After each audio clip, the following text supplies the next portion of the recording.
যেহেতু আমি ফ্যামিলির প্রথম ডক্টর হতে যাচ্ছি, তো এটা খুবই নতুন একটা এক্সপিরিয়েন্স আমার জন্য। আমি নাইমাতুল জাহান, পড়াশোনা করছি দিনাজপুর মেডিকেল কলেজে। মেইন এক্সামের মেরিট ছিল 3508। আমার ইচ্ছা আছে নিউরোসার্জন হওয়ার।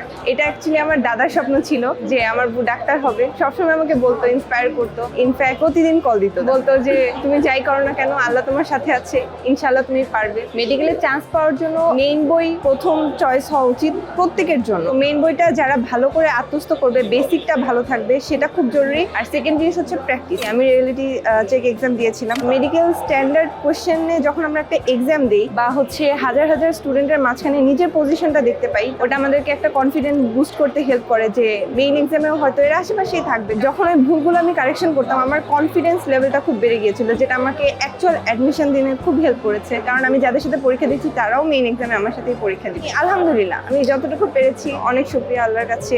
প্লাস হচ্ছে টেমরিন স্কুলের ক্লাস তো আমরা ছোটবেলা থেকেই করি, তো ওই ক্লাসগুলো আমার জন্য হেল্প করছে। 2025 ব্যাচে যারা এইচএসসি দিবে, আগে থেকে বইটা ভালো করে শেষ করে রাখলে অ্যাডমিশন জার্নিটা খুব স্মুথ হয়।